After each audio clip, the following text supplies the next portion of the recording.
Vamos lá. Bom dia, gente. Me chamo Marcelo, sou o professor Marcelo Moraes, e ao longo do ano a gente vai estar aí aprendendo um pouco sobre sociologia, tá bom?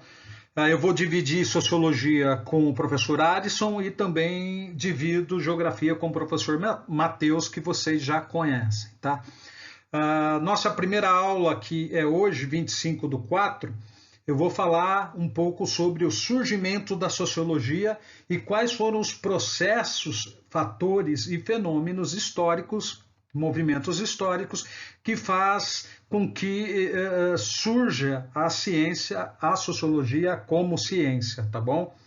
Então eu vou deixar para vocês o programa do curso de sociologia, ao qual serão aulas intercaladas, eu e o Arisson. Eu inicio hoje com vocês. Na próxima aula, ou a segunda aula, vai ser o professor Arisson, ele vai falar de Durkheim para vocês. Depois, consequentemente, intercalado, eu dou uma aula, ele dá a seguinte, eu consequentemente a outra, e assim por diante. Dessa mesma forma, vai acontecer com o professor Matheus. E a nossa primeira aula de geografia será, se eu não me engano, 9 de maio, tá? Primeira de sociologia, agora, esse sábado, dia 25, hoje. Então, vou tentar deixar também, além da videoaula, que é essa que eu estou falando aqui com vocês, com os slides, lá no material, e também vou tentar deixar um material complementar, que é uma videoaula falando da dialética do surgimento da sociologia, que é o movimento da história e como dialeticamente a sociologia surge. Se eu conseguir, vou fazer um esquema. O ideal é que essa aula fosse em loco, na sala de aula. Na verdade, o ideal é que todas as aulas sejam em sala de aula. E eu estou ansioso para isso, tá? Então, vou tentar criar esse material complementar, deixar para vocês lá, mas também já vou deixar uma atividade hoje para vocês. É uma questão que tenho enunciado e a resposta é por meio da dissertação de um texto, de uma redação, tá? Porque a gente já vai treinando vocês também para a redação do Enem, que isso é muito importante. Então, todas as atividades que eu procurar passar para vocês, eu vou procurar passar dessa forma, tá bom? Para ajudar vocês a ir treinando a redação para o Enem e também, obviamente, alguns testes aí de acordo com a estrutura do Enem para vocês se acostumarem, tá bom? Então o programa do curso vai ficar aí, a atividade eu vou passar também e vamos lá, começar a falar de como surgiu a sociologia.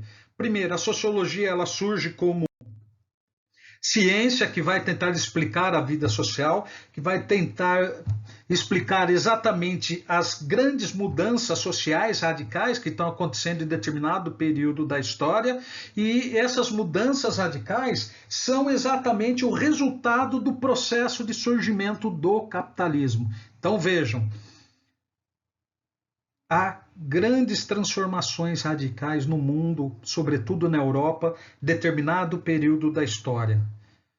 Essas grandes mudanças vão provocar fatores e fenômenos sociais que até aquele momento ali a ciência ou as ciências que existiam não conseguiam explicar a causa daqueles fatores desses fenômenos sociais. E esses fatores, como diz, vai surgir com o capitalismo.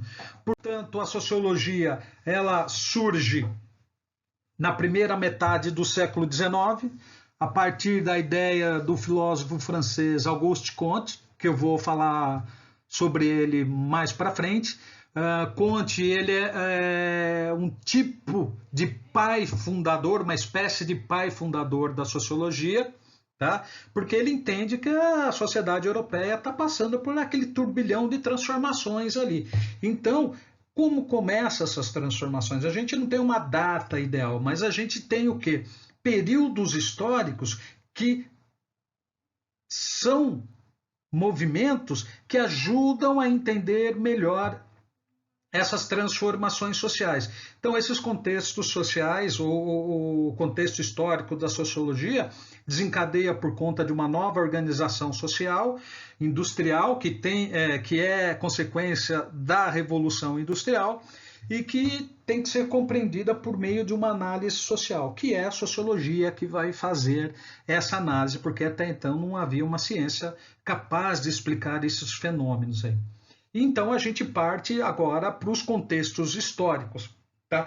Os contextos históricos são os principais fatores históricos que vão influenciar no surgimento da sociologia e, como o próprio Comte acredita, esses fatores começam a mudar, a transformar a partir do Renascimento. O Renascimento é um período de transição, dessa transição que Comte está falando, da Europa medieval para uma Europa moderna, e o Renascimento passa a valorizar as ciências, a arte, o reconhecimento, a distinção, a importância da razão e do conhecimento humano e separa essa razão e o conhecimento humano do conhecimento religioso. Então é um processo ainda em seu início.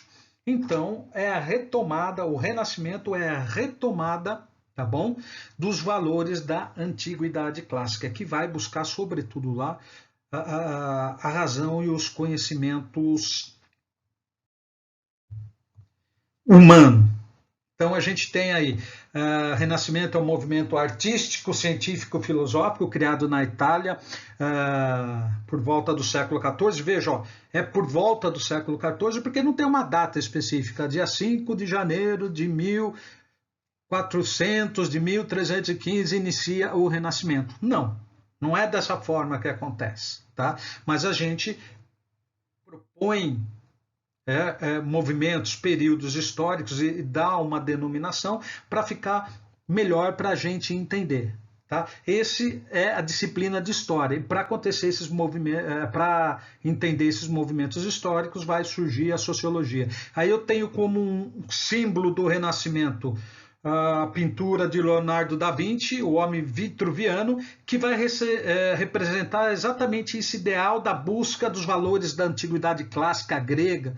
Vejam, lá os corpos eram sempre valorizados. Se vocês olharem para a arte grega, ele vai valorizar o porte físico das pessoas, do homem. É um dos valores. Por quê? É porque o corpo do homem ele representa as perfeições na sua mais harmônica forma, assim a gente pode dizer. Então, o Renascimento, por meio do conhecimento científico, filosófico e artístico, vai representar a busca desses valores aí dentro do Renascimento. E um dos símbolos é o homem vitruviano de Leonardo da Vinci, que vai representar exatamente os ideais do Renascimento.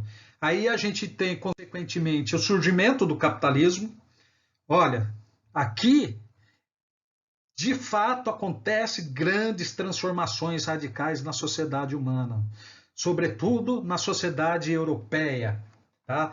Com o advento do capitalismo, a coisa começa a mexer muito com a sociedade humana, essas transformações começam a ocorrer numa velocidade que até então não ocorriam. Na verdade, a burguesia, segundo Marx, é a classe dirigente que mais evoluiu e que promoveu transformações numa velocidade na sociedade humana nunca antes na história da sociedade humana. Tá? Então vejam bem como é importante esse processo de transformação com o advento do capitalismo, com a consolidação da sociedade capitalista industrial burguesa. Tá? Então a gente vai lá, o surgimento do capitalismo, em sua primeira fase, ela é representada pelo mercantilismo, que vai consistir o que? Na disseminação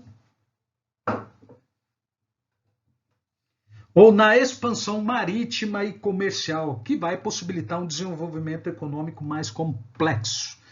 Então a gente está aí na Revolução Industrial, que vem depois, por último, a gente está passando por esse processo de transformação social. São pessoas que primeiramente viviam em campos, no rural, e passa a viver na cidade. Quando eu for falar da Revolução Industrial, eu vou falar mais detalhadamente. Então, o mercantilismo é a primeira fase do capitalismo moderno, que vai promover a expansão marítima e comercial e que vai desenvolver um sistema econômico mais completo e mais moderno do que o feudal.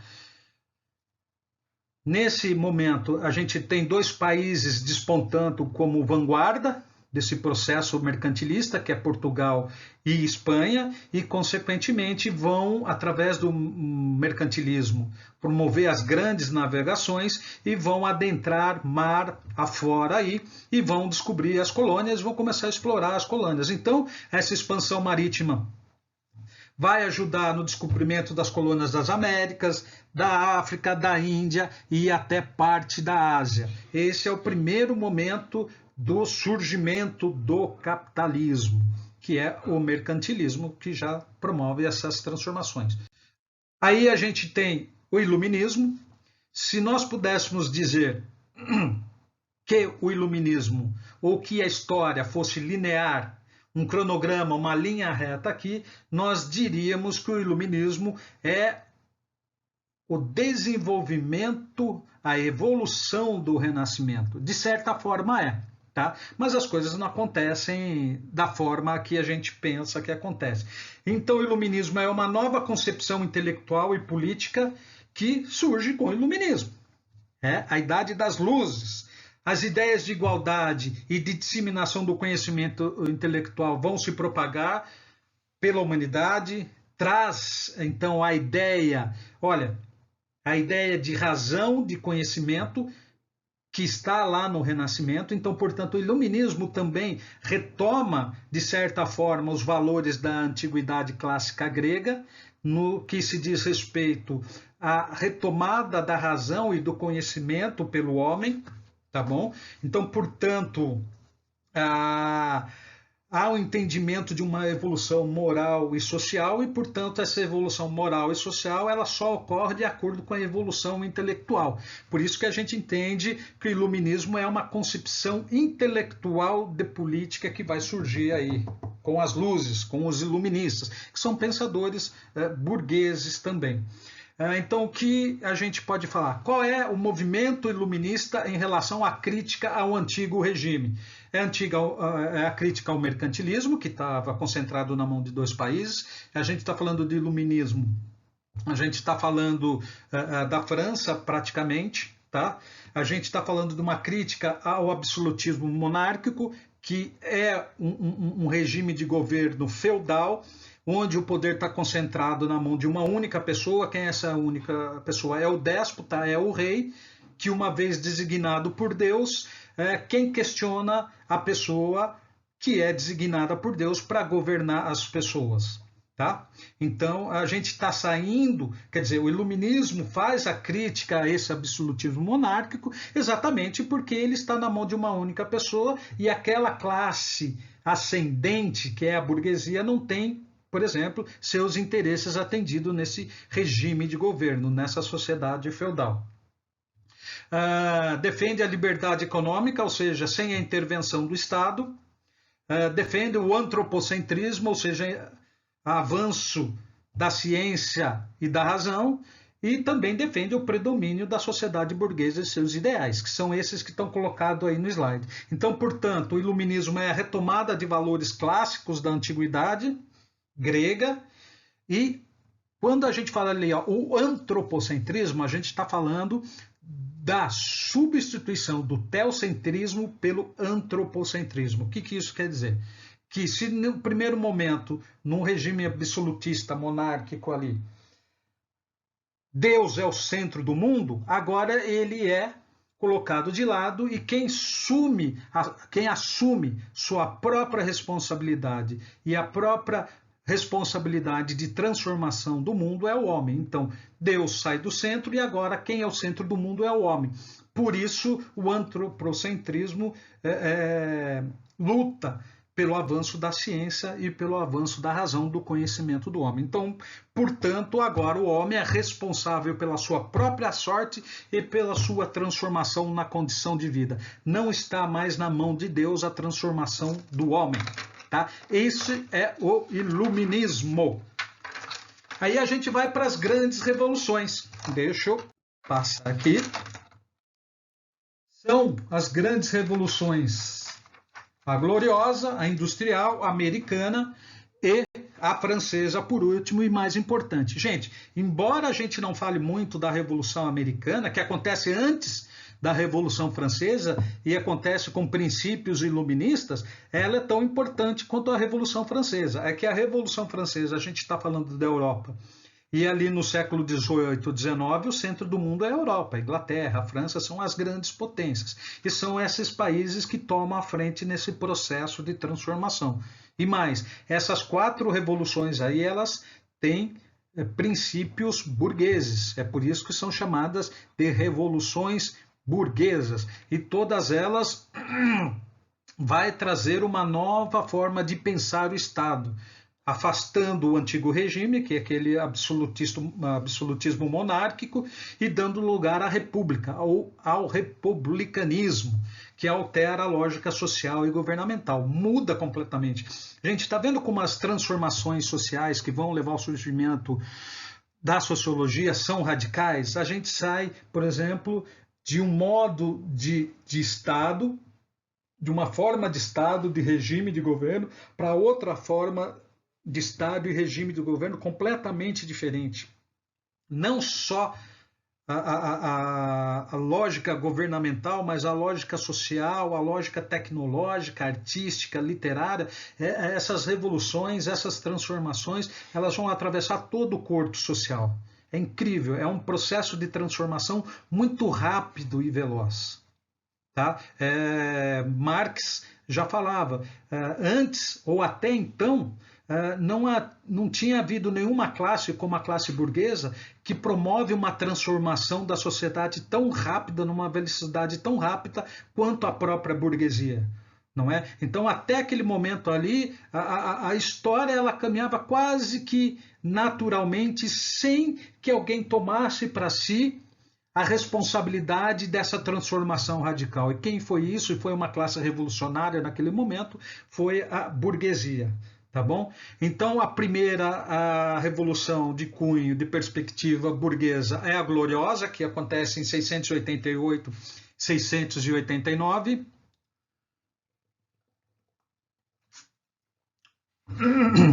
Vou tomar um pouco de água que estou ficando sem voz. É a gloriosa, que acontece em 688 e vai até 689. Derruba o rei católico, o rei Jaime II, que é católico, para impor os interesses da ascendente classe burguesa e também os ideais de protestantismo. Olha aí, gente, como são mudanças radicais. Rei Jaime II, por ser católico, de acordo com os ideais protestantes e burgueses, era uma ameaça enorme ao processo de desenvolvimento e ascensão da classe burguesa na Europa como classe dirigente. Por quê? Por ser católico e, obviamente, impedir que essa revolução de ideias como o iluminismo ocorressem. Então, a gente está vendo aí, praticamente tomar 2 caminhos diferentes à história. Então, a Revolução Gloriosa é para atender os interesses dos protestantes e dos ideais burgueses. É por isso que vão deportar o rei Jaime II de confissão religiosa católica. A segunda revolução, também de cunho burguês, é a Revolução Industrial. Aí a gente vê, não é uma revolução do tipo da Gloriosa, que falam que foi chamada da Revolução Não Violenta, sem sangue, porque, de fato, foi uma revolução sem muitos problemas de violência, mas que vai deportar Jaime II por conta da sua confissão religiosa. Aqui já é o quê? Uma revolução técnica, tecnológica, de transformação do modo de meio de produção.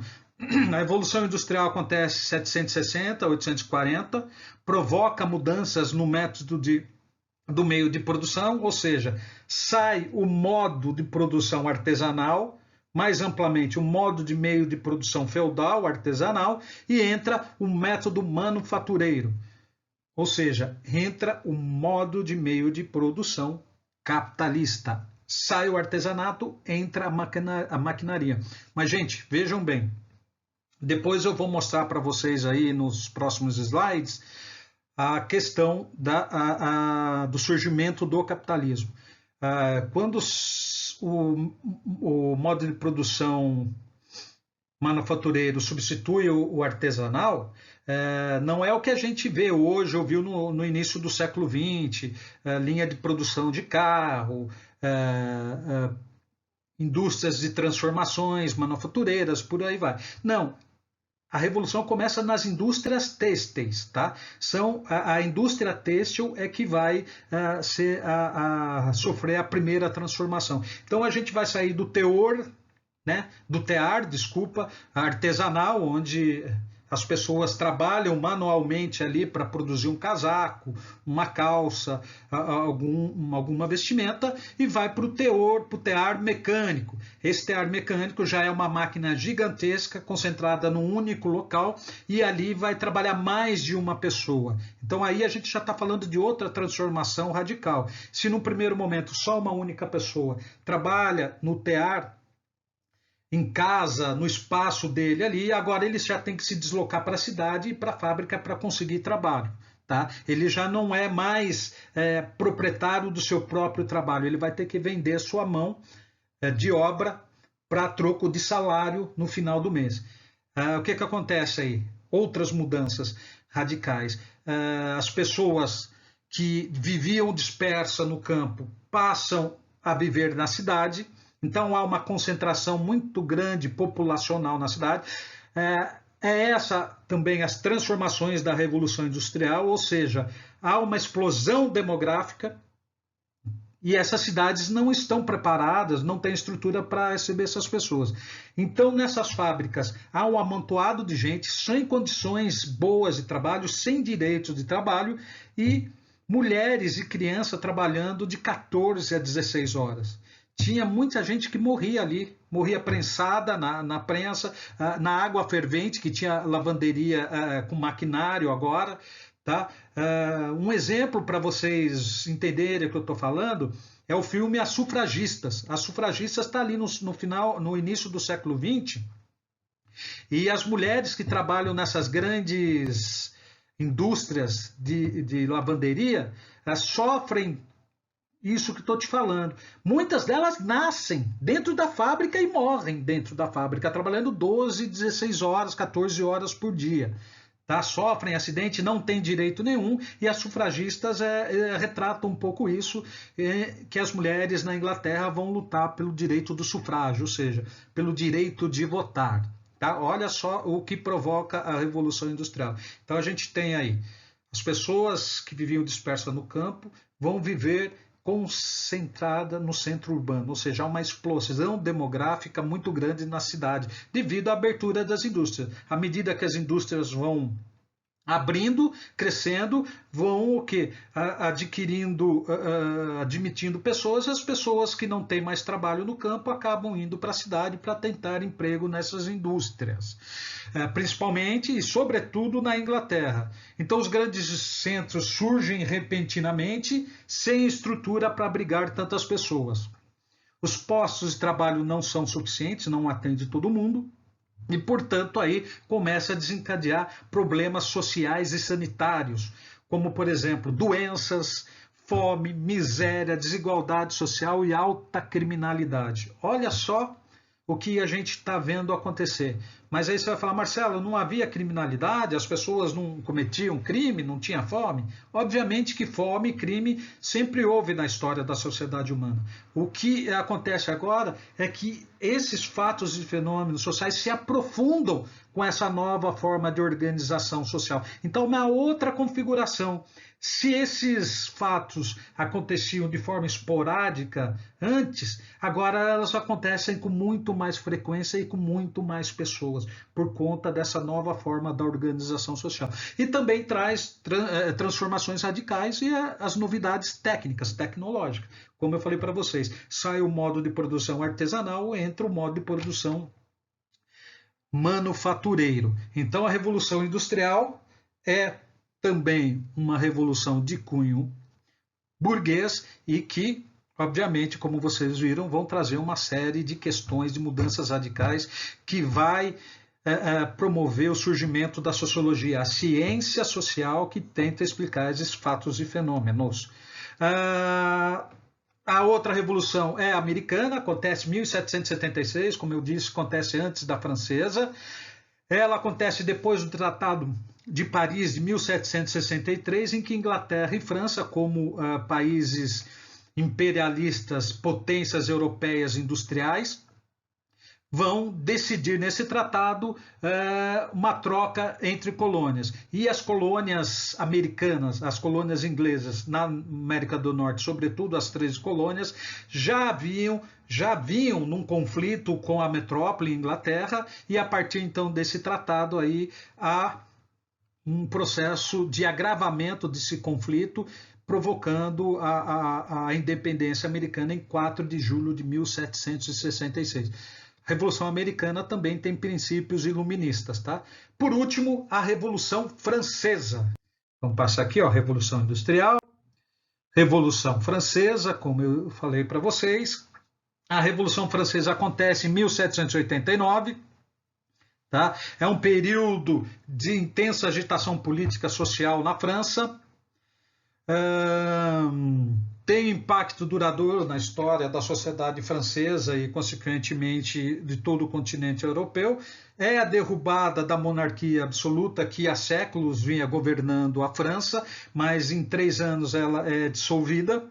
A sociedade francesa passa por uma transformação radical, tá?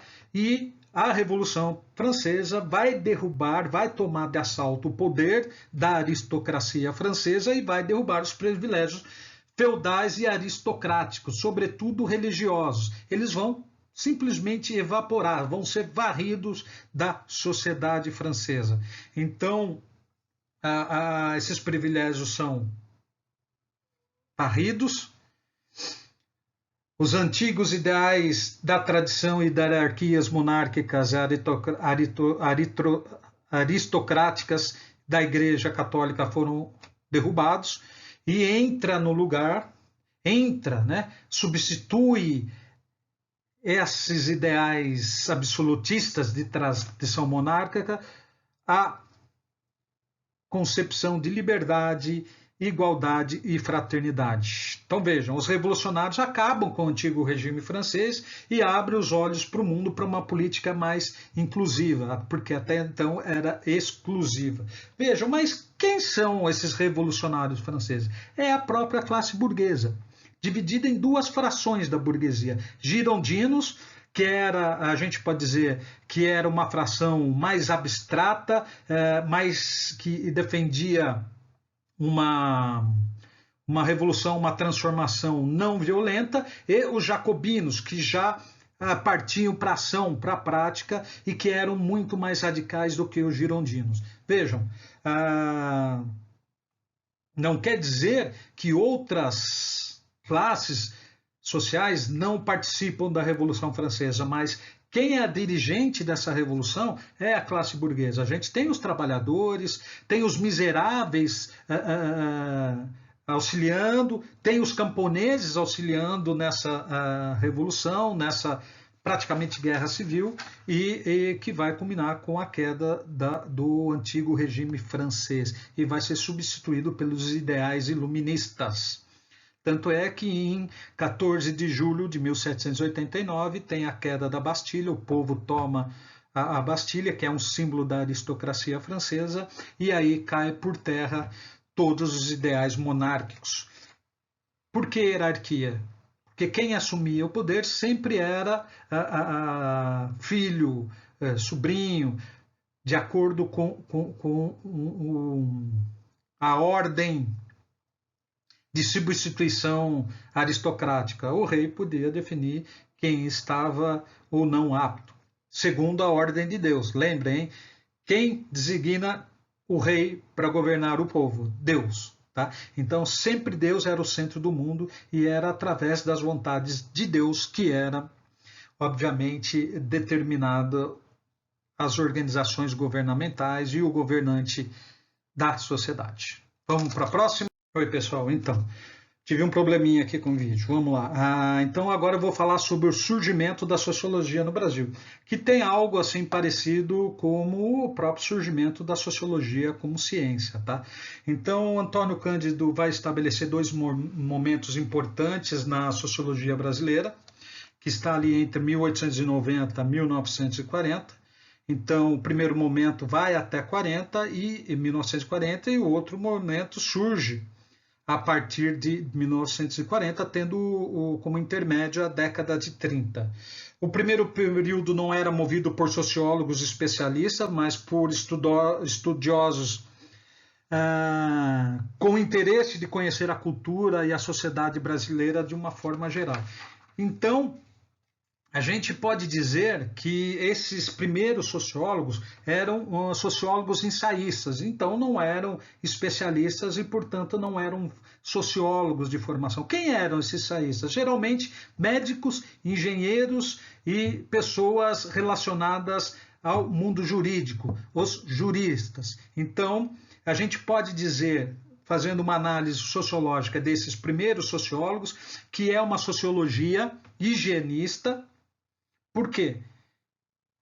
Porque esses primeiros ideólogos vai também estar ali com a ascensão de Getúlio Vargas, entendia que o Brasil não conseguia avançar de um país atrasado, agrário, para um país moderno, industrializado, por conta da miscigenação da sua sociedade. Tanto é que, com a ascensão de Getúlio Vargas, vai ter uma política de branqueamento do Brasil, da sociedade brasileira. O que é? É a política de imigração que vai trazer italianos e outros povos para ver se consegue branquear a sociedade brasileira para que ela possa dar esse salto de um país agrário para um país moderno e industrial. Então são esses os primeiros sociólogos, os primeiros pensadores da sociedade brasileira.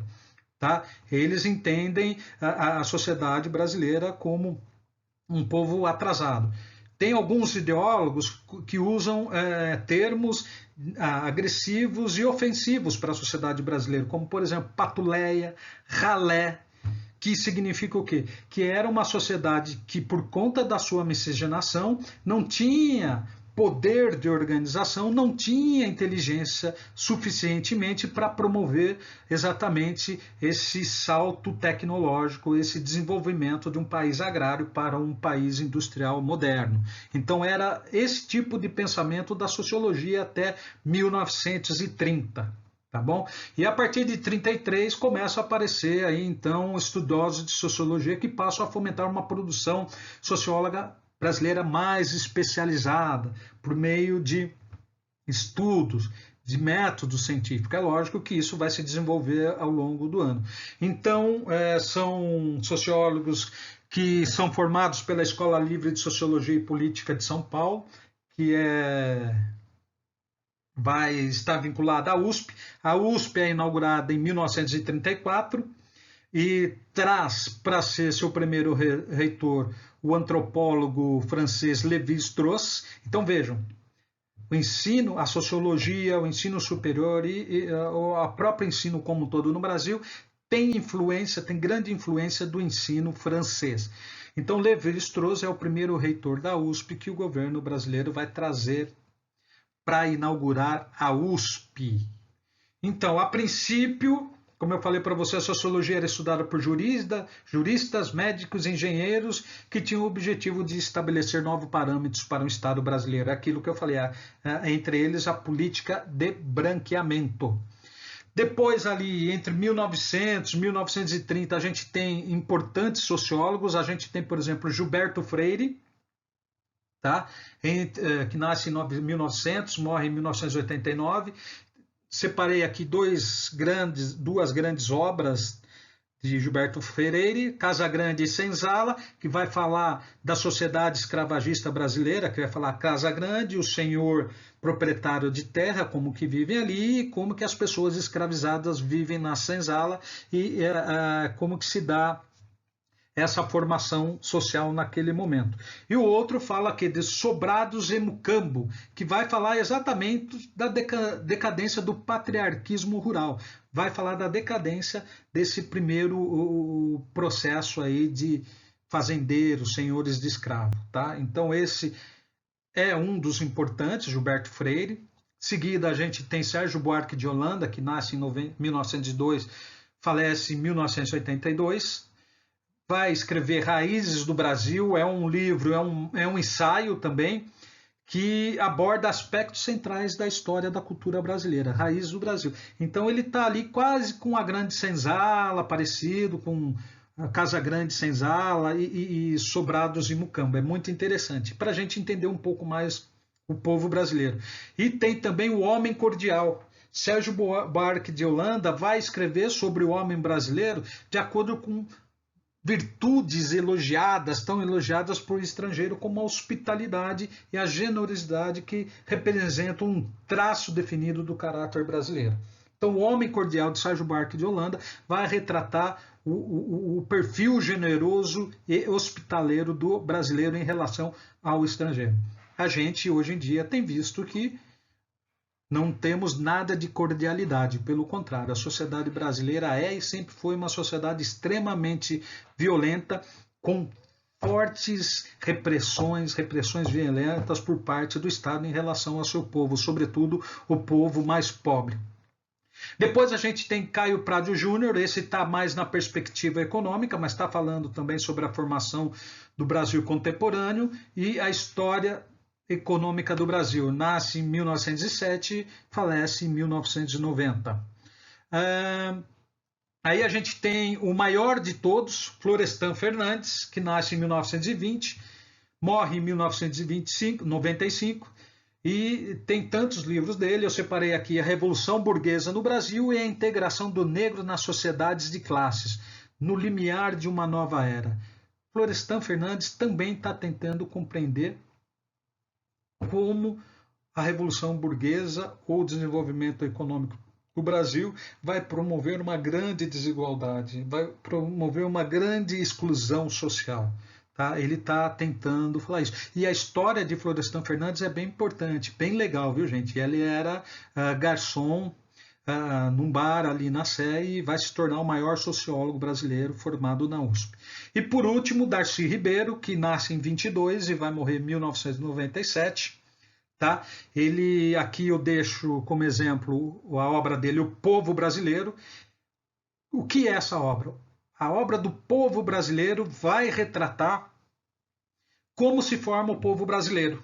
Ou seja, o povo brasileiro se forma através de 3 matrizes culturais. A matriz africana, tá? Que a gente tem que entender que a matriz africana ela não se resume a um único povo. A gente tem, por exemplo, vindo para o Brasil 2 etnias diferentes que se separam em 2 grandes grupos, que são os Bantu, tá? E os oeste africanos. Então a gente tem aí 2 grandes grupos do continente africano que vêm para cá.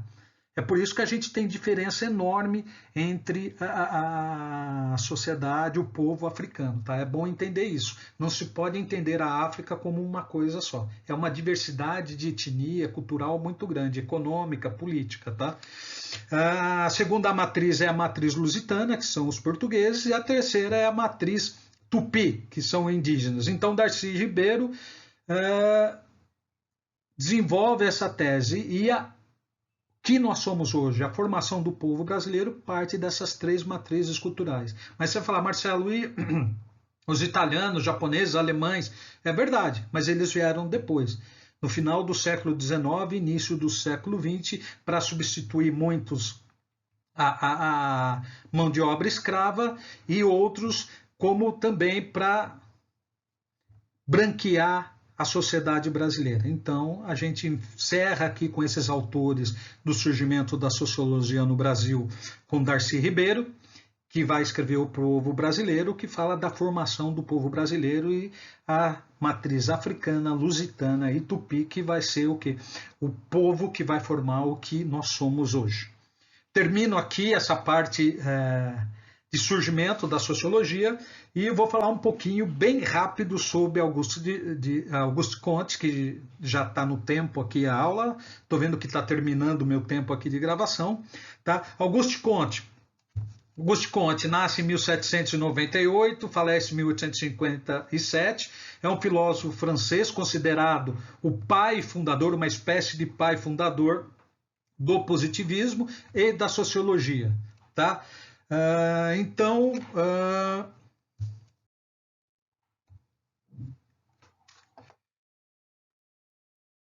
tá aí, ó, Comte. Comte ele vai inaugurar o positivismo. O que é o positivismo? É a ciência como verdade absoluta, é a ciência como resposta para todas as aflições e as questões da sociedade humana. Entretanto, ele vai pôr etapas no processo de amadurecimento da ciência, que vai chamar o quê? Positivismo. Então, são 3 etapas até a ciência chegar na sua maturidade. A primeira etapa da ciência, segundo Comte, é o teológico, tá? Teológico ou infantil.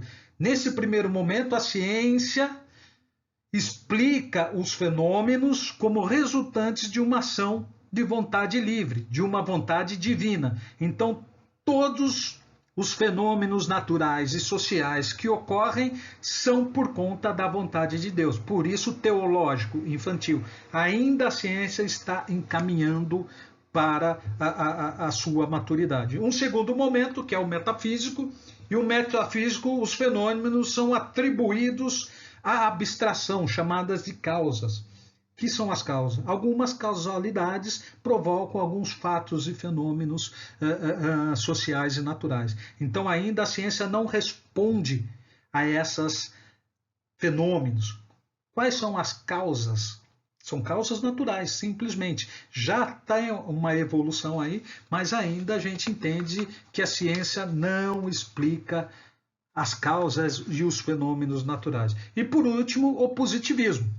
O positivismo seria, assim, aí a fase madura da ciência, então abandona todas as explicações anteriores para os fenômenos e fatos sociais e naturais e substitui as hipóteses dessas causas primeiras, religiosas e metafísicas, pelas leis da ciência.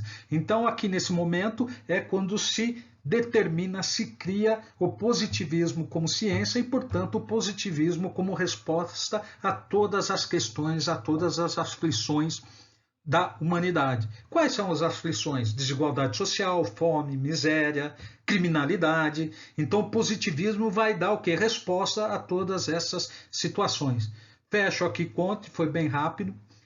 Tem mais coisas no slide aí para vocês verem, tá? Mas é importante isso. E não? Então, ó, vocês dêem uma olhada depois na bandeira brasileira para a gente entender por que o nosso lema está fundamentado no positivismo. Tá bom? Então, ó, vejam, amor, ordem, progresso. Ela está fundada no positivismo porque o amor, ou seja, o lema positivista, ele parte do amor como princípio para a ordem e o progresso como meta. Então, ordem e progresso, que está escrito lá na nossa bandeira, lá no nosso símbolo maior nacional, ele tem um princípio iluminista. Tá, gente? Presta atenção, dê uma lidinha direitinho aí. E agora eu vou fechar com vocês.